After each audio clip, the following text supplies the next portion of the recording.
Hi, Chloe. How's it going? Good. How are you doing? I'm doing well. I'm doing well. Hey, congratulations on Antarctica. Thank you. Thank you so much. Hey, thank you for speaking with me, and despite the fact that the film's already available for like over a month already. That's Yeah, pretty exciting. yeah, of course, of course. Hey, so what initially attracted you to a project like Antarctica? Because in its own way, it's you know, kind of dramatic, but it's also funny at the same time. Well, I think actually that's, exactly what attracted me to it. This sort of like magical realism that you weren't sort of sure if you should be laughing or crying or just like disturbed. Those kinds of challenges, that kind of challenge was just really interesting to me in a project. Yeah. You've done quite a few projects like this, sort of like like teens acting out or teen issues and all this. Why do you like to go with those type of characters? I think I think that's a great question. I mean, I feel like I don't know. I mean, I think that when you're a teenager, you're like obviously experiencing all of these hormones at the same time, and it's like allows you to experience things in a really intense way that maybe you normally wouldn't, because it's like you're having all of these things happen to you at once. And that's sort of like intense. I don't know. Uh, these experiences are just interesting to me, you know? I don't know if that makes sense. I don't know. Do you find these characters like relatable to you personally, or you just like to play these type of characters? Well, I think it's kind of both. I mean, I try to make every character that I play relatable to me in one way or another and root it in some reality that I'm familiar with. But at the same time, I love acting because it allows me to experience things that I normally wouldn't in a genuine way. So I would say it's a little bit of both. Yeah. So how did you want to approach the character for the movie here in Antarctica, itself here? Well, for Cat, our director Keith Bearden gave me a few movies to watch. Um, but with someone like her, I mean, I have a little notebook for every character that I play, and I made a playlist of specific music that I thought that Cat would like, and also is music is a way for me to sort of like store feelings and memories that aren't necessarily real but are the characters, and so I can just play that playlist whenever, and like it's a good segue to sort of get into character. um so those are the things that I sort of did to prepare for Cat. I'm I'm curious. What do you recall some of the music that you actually had on this playlist for Cat? Yeah, I mean, I think it was a lot of like 80s stuff. A lot of pop, a little bit of like Riot Girl stuff. It was important to me to have her list. I remember to have her listening to a lot of like female, like angry female voices. So definitely some Riot Girl music in there. Um, but yeah, that would be interesting to look back on that playlist.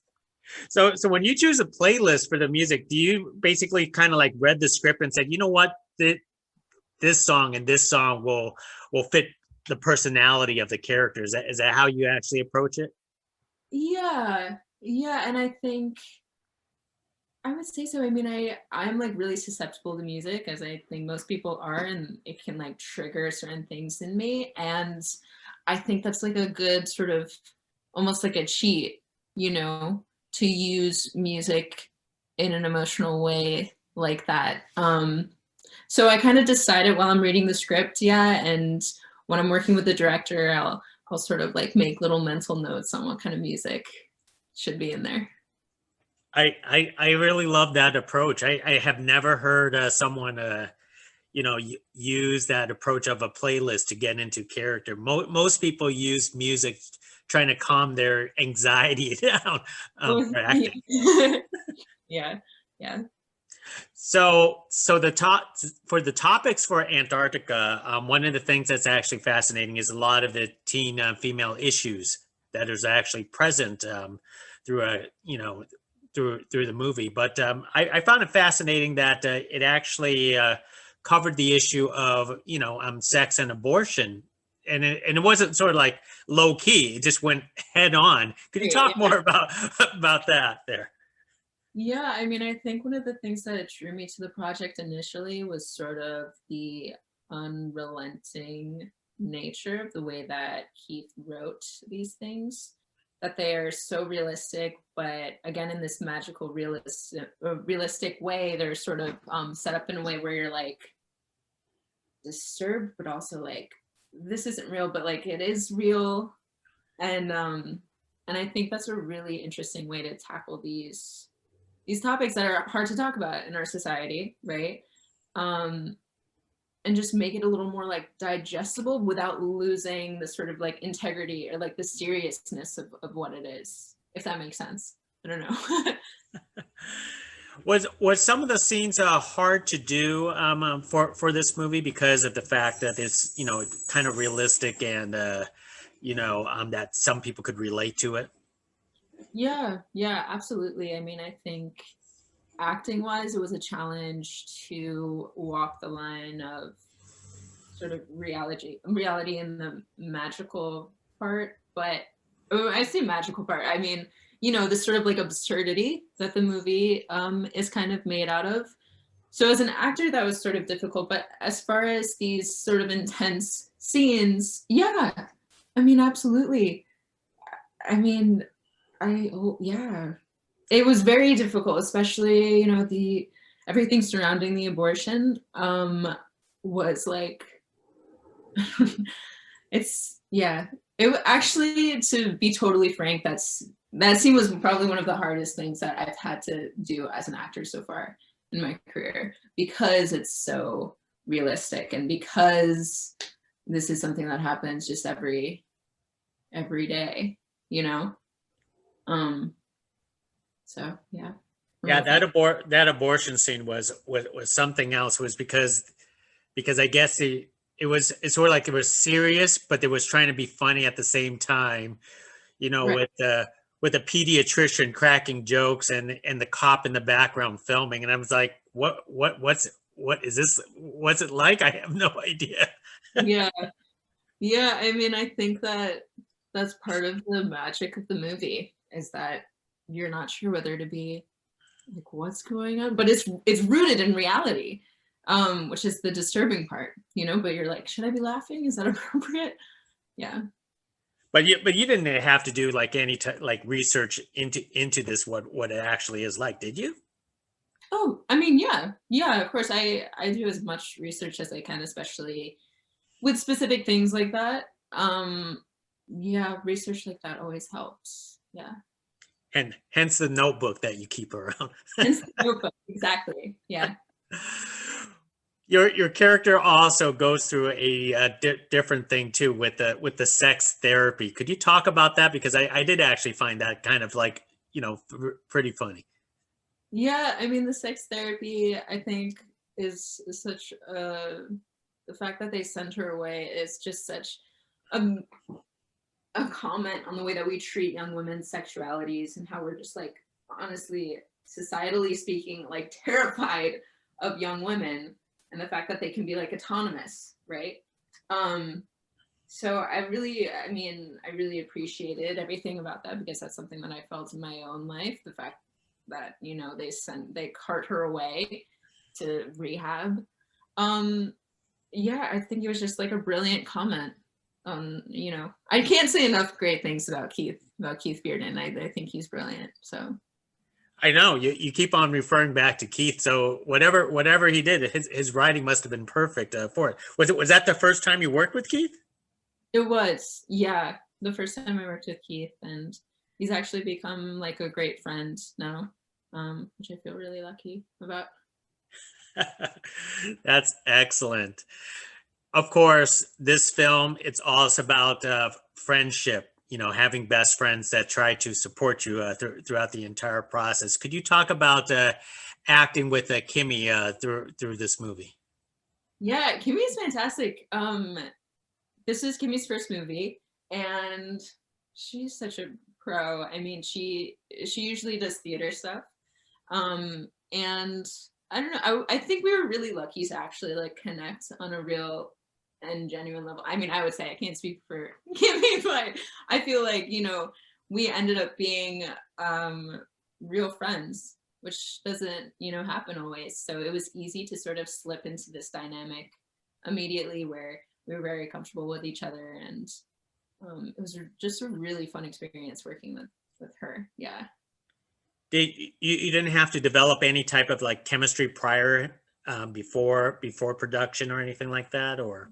Really, I remember we had a chemistry reading before we started shooting, like during the audition process. And I remember like her walking into the room and being like, okay, like, yeah, this will work exactly. Um and it was really easy to just like slip in. You know what I mean? Like it felt really natural. Yeah. That's excellent. Well, Chloe, let me ask you this. What actually got you started into the career of acting? What actually triggered basically saying, you know what, I want to be an actress? Um, I think that's a good question. I come from a family of artists. My older sister was an actress, and um, when I was really little, I would always go on auditions with her and my mom. And she's 8 years older than me. So when I was around like 6, I asked our manager. I was like, "Listen, I want to do this as a 6-year-old." Um, so that, I mean, it was sort of something that sort of inherently came about, and it's been a part of my life ever since in some capacity. So I wish there was like a moment where I was like, yeah, this is what I want to do, but it was sort of like this natural draw to it that I felt as a little kid. So how do you choose your projects then? That's, I mean, how do I choose my projects? It depends on the depth that I think that I can achieve with the character, whether that be in the way that it's written or, if it's a challenge for me. And, so much about filmmaking obviously is collaboration. And I think it really matters. I mean, I want to work with directors who challenge me and just really creative people. So it's kind of a mix of a few different of those factors. Yeah. Absolutely. Well, let me wrap things up with you, Chloe, because we're living in crazy times, and I'm calling from California, and I think you're what, like mountain time, so it's probably like Arizona or something like that. Yeah, Arizona. Yeah.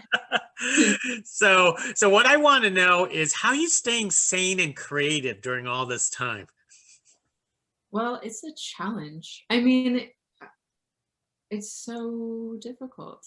For me, it's like I try and make a schedule of things that I want to like do creatively, and I always feel better when I at least try to do the creative things, in this like endless void of time that we're all living in right now. But and I fail a lot of the time at achieving it, but I don't know. I mean, it's about like having a schedule, but also like just trying to consume as many like artistic things, watch the movies that inspire you and not just like reality TV, like things like that. But it's hard. I mean, it's unprecedented times.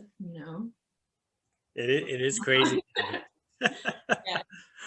Well, excellent conversation, Chloe. I really do appreciate it. I did find Antarctica pretty funny. So I look forward to your next project and next time we get to do this again. Yeah. Thank you so much. Hey, thank you. Appreciate it. Next time. Bye. Yes. Bye.